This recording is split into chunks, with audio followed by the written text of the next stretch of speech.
And we're live and we're on. Good morning, good afternoon, good evening. This is Bourbon Prepper. Officially, the time's 5:10 p.m. Depending on where you're watching, I guess. How's everybody going today? I've had a pretty good day. Clear my throat. That's better. I'm doing my morning or my afternoon live drive. Drive live. Live drive-by. My afternoon video. And today I want to talk about gray man prepping. And yeah, if I had hair on my head, it would be gray. But that's not the type of hair for the prepping that subject I'm talking about. I'm talking about prepping in relative secrecy. Okay. And I live in a suburb, small town. And I like to keep my prepping secret. And I like to keep it that way. I don't like to tell my neighbors. So what if shit hits the fan and your neighbors come knocking on your door begging for food? What are you going to do? Well, today's video, I'm going to talk about it. And hopefully we can come up with a solution. So I prep. One of the more obvious signs that I'm a prepper, without saying it, and I don't, is I have solar panels on the back of my house and on the side of my house. And I have a third of my backyard is a garden. So you know I'm growing something. And I do it year after year. So you know I'm growing something good. My neighbors, on the other hand, they both have swimming pools that I have plans on stealing their water in case shit hits the fan and converting it into drinking water if I had to. But I digress. What if they chose to stay? How are you going to gray man out of this? That's a good question. Well, the first thing you want to do is don't discuss your preps with your neighbors, especially if you don't know you can trust them or not. If you're proactive and instead of reactive, long before you would have converted your neighbors into preppers. But let's just assume you were unable to do that. Then what do? And that's what I want to talk about. Stuck in traffic here.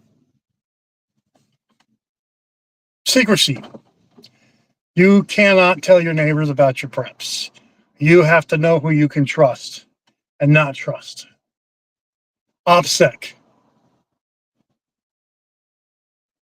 Your children can't talk about your preps or anything else related to your prepping. It should be a family secret.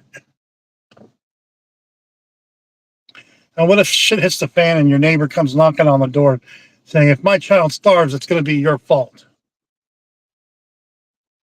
And shit hit the fan. Well, number one,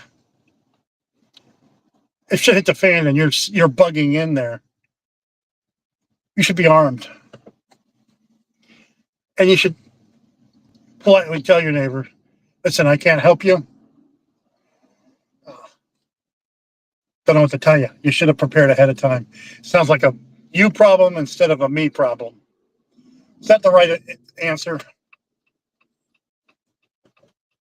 Well, for my two neighbors that live next door to me, that's what it would be.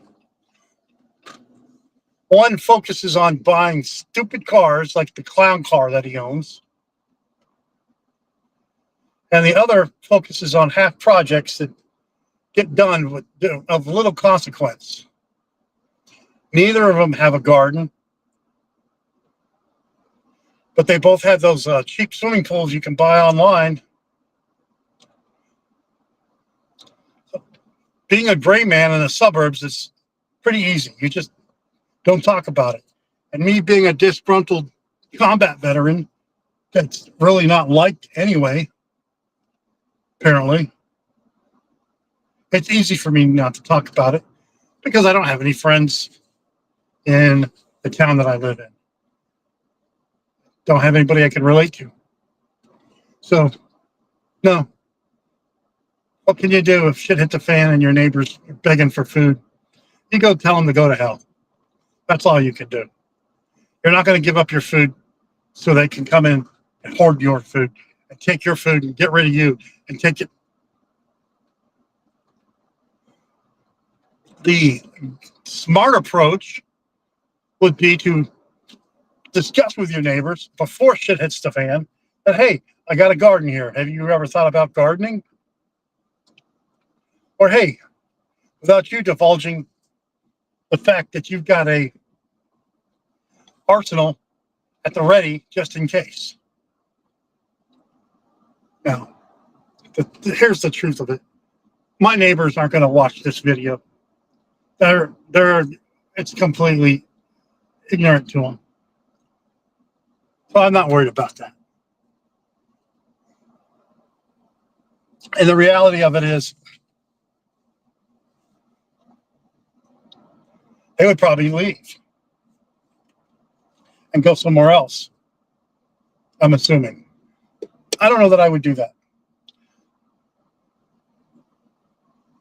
I can be very formidable and very political when I have to be. And I would create some alliances with somebody. What would you do? That's the ultimate prepper dilemma. You know your neighbor's got kids, right? But yet they're not too concerned about anything, and all they do is buy a couple $1,000s worth of fireworks for New Year's Eve and what's the 4th of July and Labor Day and blanket sale or Veterans Day, which is just basically a pillowcase sale or mattress sale. That's all Veterans Day is now. That everybody is, you can buy a used or a mattress at a mattress store for cheap. That's what Veterans Day turned into, and they fireworks.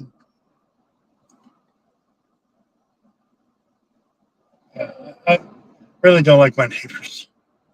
But anyway, what else can you do? I'm honestly at a loss for being a gray man.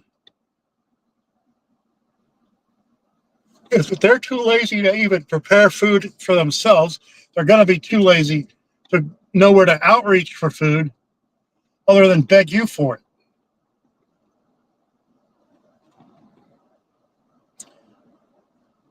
So I would do nothing.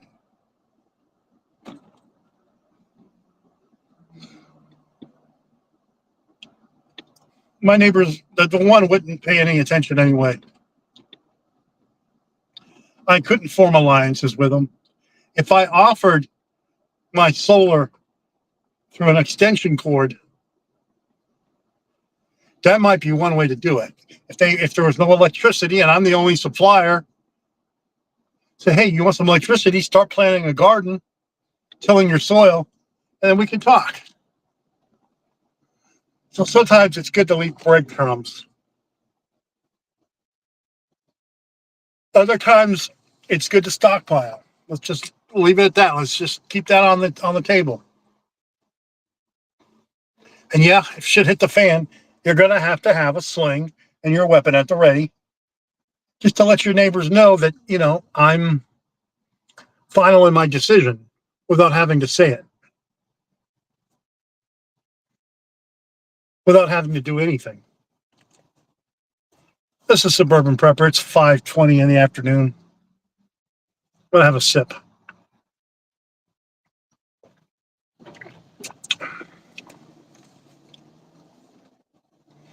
Other gray man techniques is knowing what resources are available and establishing a mutual assistance group beforehand. But that is so much easier said than done. I want to share a story with you about how I tried to create a mutual assistance group once. And maybe I wasn't ready yet.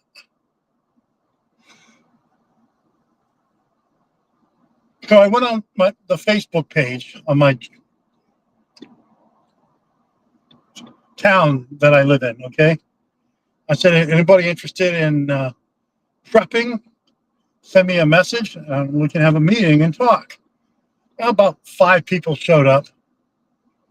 One was a farmer who was intent on allowing people to come live on his land, and they would till his land and grow his crops, and he would let them live on their land in tents, I guess. I don't know how that was going to work out for the tenant workers that were living in their tents, or they're going to bathe at.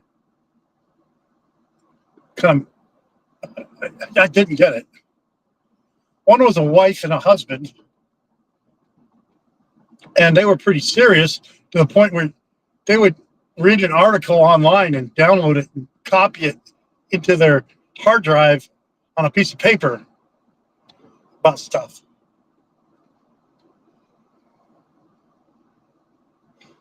The other fellow, who to me was a real prepper in his 60s, but and I'm actually still friends with him on Facebook. I see him from time to time. And then there was this one guy that showed up and he smoked like a chimney. So there was no cohesion. There was no way I was gonna. I wasn't ready to take it a step forward and see if any of these people wanted to commit to creating a mutual assistance group.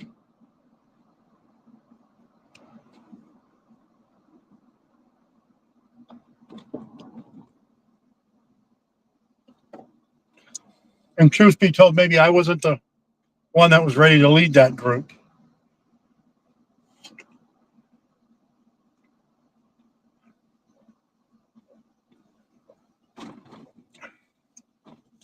That's the other issue with preppers and other people, for that matter. Everybody wants to be in charge and tell everybody else what to do. Nobody else wants to do any work. But they'll tell you what work you got to do. You need more worker bees than leaders. And if my role is to be a worker bee, despite what I have to offer, so be it. But one thing I won't let someone do is manipulate my resources as a worker bee for their greater good.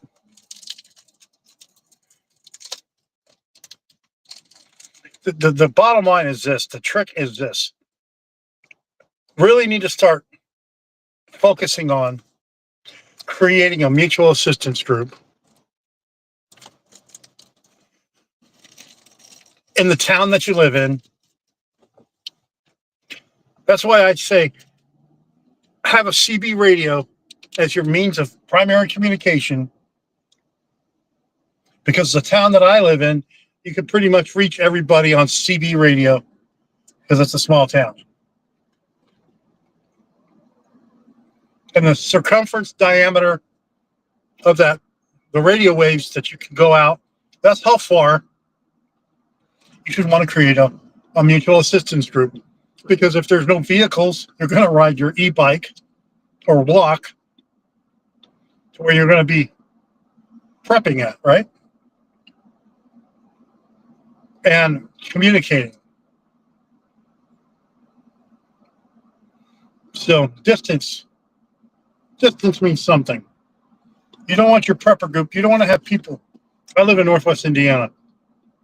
So I wouldn't want people that live in Lafayette, Indiana, or Indianapolis, or Connorsville and call them my mutual assistance group, because how are they going to assist me? How am I going to assist them when we're a couple hundred miles away? It's a virtual assistance group. And sometimes you can't virtually help somebody when they need it.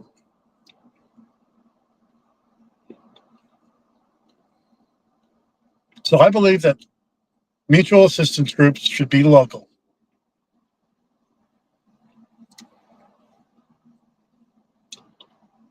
What are your thoughts?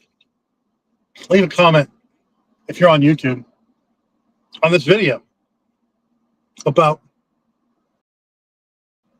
How would you find your mutual assistance? Still use Facebook, honestly, as a means to communicate with people to get them interested in creating a mutual assistance group.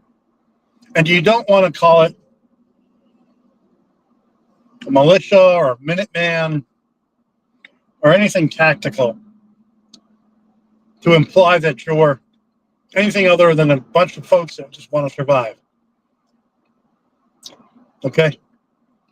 Don't go down the militia route or ultra right wing conservative patriot route. Just keep it what it is, a bunch of preppers just trying to prep with a mutual assistance group. And of course, that mutual assistance group is going to involve your families, your children. And this is where you could really get together with other children's and really prep. Because if you have children of different ages and different sizes, guess what? If shit really hits a fan, they're going to be exchanging shoes, exchanging clothing as you need it, and bartering that kind of stuff with other members of your mutual assistance group or someone outside of it. It would be good if you had a mutual assistance group with someone that could farm or produce eggs, someone that could produce vegetables, fruit, so you could have at least some of your physical needs met. And that mutual assistance group will help meet some of your security needs and serve as an additional resource to what other people bring to the table. It's more than just, oh yeah, if shit hits the fan, I can volunteer and be security. Well, so can everybody else. What skill set do you have that would want other people to be in their organization? What skill set do you have? Have you thought about that?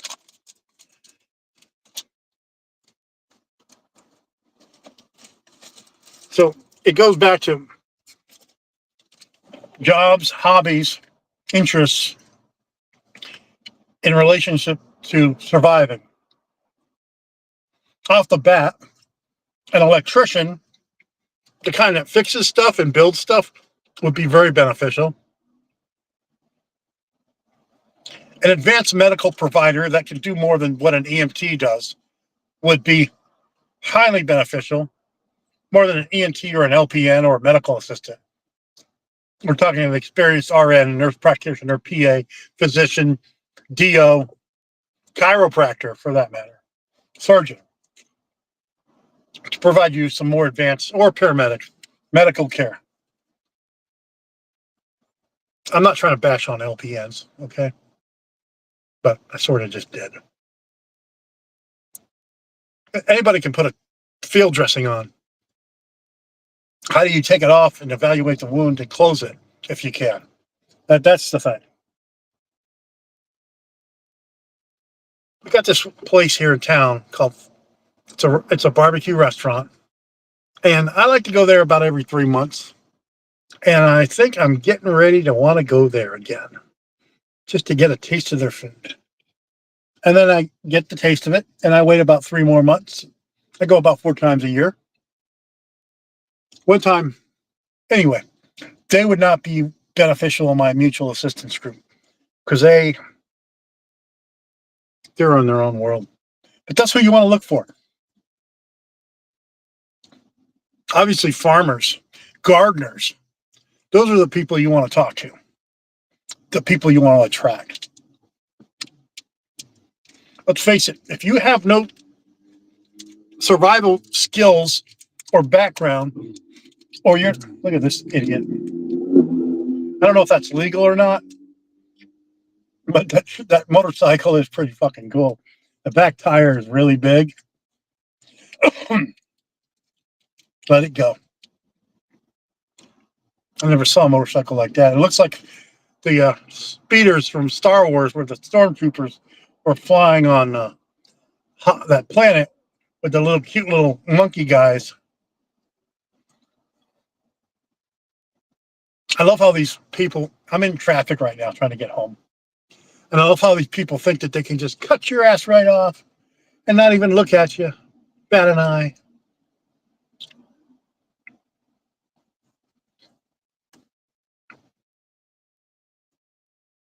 I'm not a big people person, am I?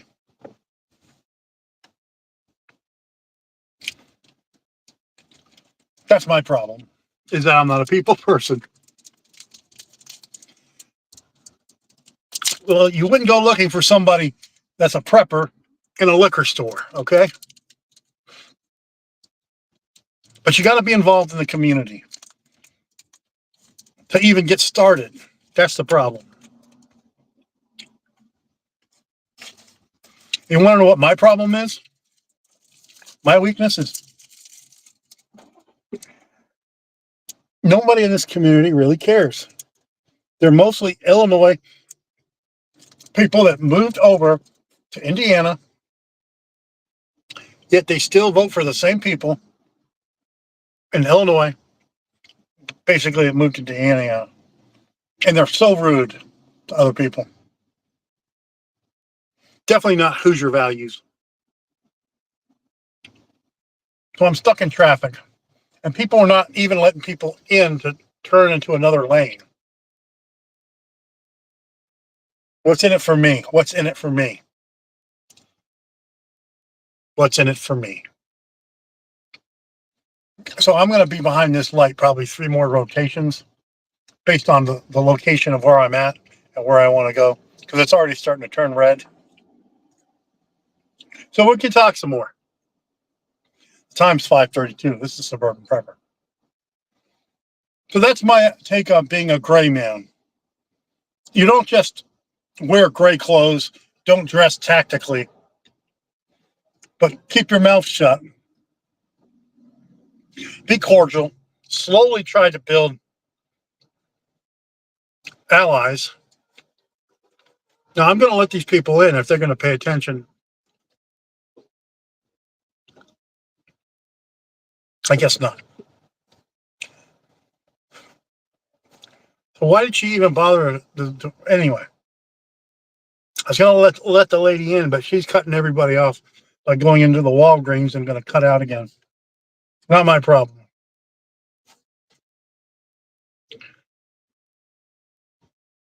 Somebody's got a Jeep.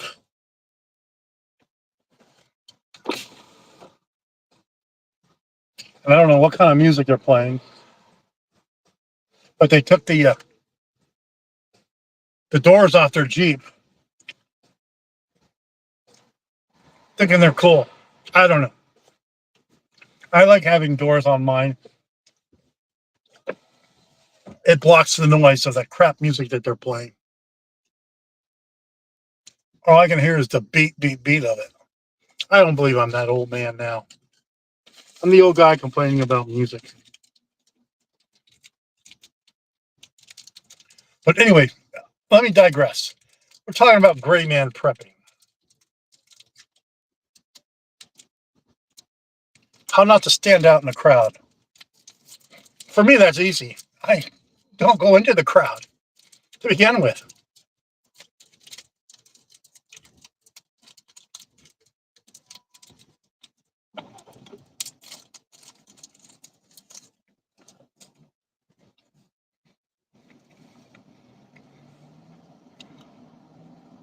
I offer my medical skills, my advanced medical skills as a medical person to a mutual assistance group.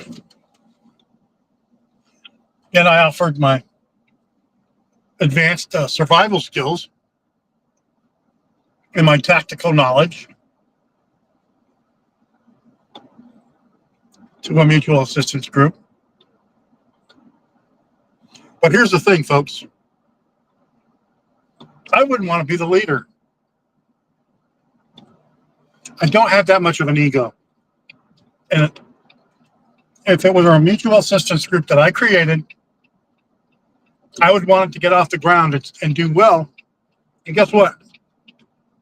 After that, somebody else could take over the lead. Like I said, you got to have some followers.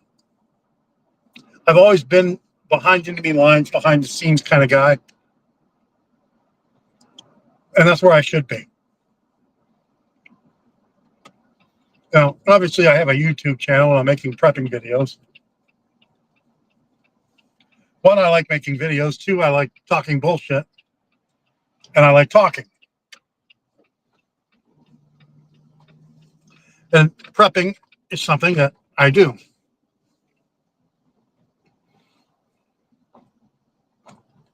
So that's it. That's gray man prepping. It's not about wearing a gray shirt or a gray hoodie and being gray. It's about just fitting in like everybody else in your neighborhood. And for me, that's already pretty easy because I don't really talk to that many people. So I just stay that way. But I still haven't solved my problem. What problems do you have?